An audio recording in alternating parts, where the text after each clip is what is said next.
আসসালামু আলাইকুম। এই ভিডিওতে কথা বলবো আপওয়ার্কের প্রোফাইল ভেরিফিকেশন নিয়ে। বুলবুল আহমেদ ভাই উনি ইমেল করেছেন, ভাইয়া আমার আপওয়ার্ক প্রোফাইল এটা শো করতেছে, এখন কি আমি আইডেন্টিফিকেশন করব, দয়া করে জানাবেন। তার মানে ভাইয়ের প্রোফাইলে অর্থাৎ আপওয়ার্ক প্রোফাইলে আইডেন্টি ভেরিফিকেশনের যে নোটিফিকেশনটা এটা দেখাচ্ছে এবং এখানে লেখা আছে verify your identity to earn trust and show clients you are reliable.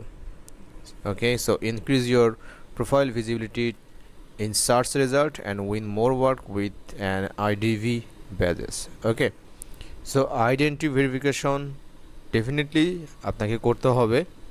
So আপনার যদি এটা এসএমএস চলে আসে, অর্থাৎ যদি নোটিফিকেশন প্রোফাইলে দেখাচ্ছে, তাহলে অবশ্যই আপনাকে আইডেন্টি ভেরিফিকেশন করতে হবে। আর যদি আপনি ফার্স্ট টাইম হয়ে থাকেন তাহলে আইডেন্টি ভেরিফিকেশন সম্পর্কে আপনি ইউটিউবে যাবেন, ইউটিউবে যাওয়ার পর আপনি সার্চ করেন যে আইডেন্টি ভেরিফিকেশনটা কিভাবে করতে হয়। যদি ফার্স্ট টাইম হয়ে থাকেন আমি বলবো অবশ্যই যে কোনো একটা ভিডিও আপনি দেখবেন ইউটিউব থেকে, ঠিক আছে? ইউটিউবে সার্চ করবেন আইডেন্টি ভেরিফিকেশন নামে। অবশ্যই আপওয়ার্ক আইডেন্টি ভেরিফিকেশন, শুধু আইডেন্টি ভেরিফিকেশন দিলে তো হবে না, এখানে আর অনেক কিছু চলে আসবে। সো আপওয়ার্ক আইডেন্টি ভেরিফিকেশনটা অবশ্যই দেখে নেবেন। সো যারা আপনারা ভিডিওটা দেখছেন, যারা আপওয়ার্কে কাজ করতেছেন বা কাজ করবেন, সো আপওয়ার্কের একটা ব্যাপার হচ্ছে যে আমাদের এখানে কিন্তু অবশ্যই আইডেন্টি ভেরিফিকেশনটা করে ফেলতে হয়, ঠিক আছে? সো আইডেন্টি ভেরিফিকেশনটা যদি আপনার ইনস্ট্যান্টলি যদি করতে না পারেন, সেক্ষেত্রে পরবর্তীতে আপওয়ার্ক থেকে আপনাকে এই ধরনের নোটিফিকেশন দেওয়া হবে বা আপনার প্রোফাইলে আপনি যখন লগ ইন করবেন তখন দেখতে পাবেন প্রত্যেকটা প্ল্যাটফর্মেরই তাদের আইডেন্টি ভেরিফিকেশনের কিছু সিস্টেম আছে এবং এটা আপনাকে করতেই হবে। যেমন ফাইবারে অ্যাকাউন্ট ভেরিফাই করা ব্যাপারটা আছে, ওকে? তো তেমনই হচ্ছে আপওয়ার্কে আছে। তো আপওয়ার্কে অবশ্যই আপনাকে এই কাজটা করে নিতে হবে। আচ্ছা, আরেকটা বিষয় আপনাদেরকে আমি জানাতে চাই, যে বিষয়টা হচ্ছে যে আপনারা যারা এই ধরনের ইমেল করেন, ইমেলের মাধ্যমে বিভিন্ন ধরনের কোশ্চেন করেন, সাপোর্টের জন্য আসেন, তো এই ধরনের ইমেল যদি আপনি করেন, এটা খুবই খারাপ দেখায় যে আপনি প্রফেশনাল একজন মানুষ। আমি ধরে নিচ্ছি আপনি প্রফেশনাল, যে আপনি একজন ফ্রিল্যান্সার। তো ফ্রিল্যান্সারের ব্যাপারটা কিন্তু সহজ না, আপনার ভিতরে মাল্টিপল স্কিল আছে। আপনি বাইরের দেশে মানুষের সাথে কাজ করবেন, মানে ফরেনারের সাথে আপনি কমিউনিকেশন করবেন, কাজ করবেন, ঠিক আছে? তাদের সাথে টেক্সট করবেন, ইমেল করবেন, এই বিষয়গুলো।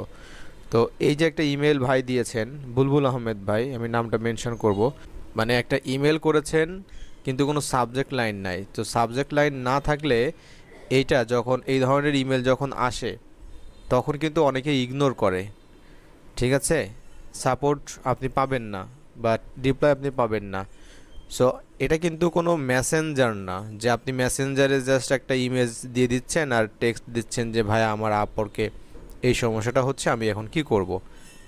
সো এই জন্য অবশ্যই যখন ইমেল করবেন, প্রত্যেকটা সিস্টেমের একটা প্রসেস আছে। মেসেঞ্জারে কি হয়, মেসেঞ্জারে আপনি জাস্ট যাবেন, সেখানে আপনি জাস্ট টেক্সট করে দিবেন, আপনার কোশ্চেন করবেন, দ্যাটস ইট।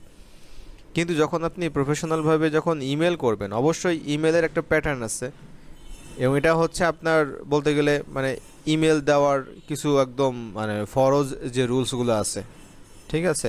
একদম ফরজ এগুলা।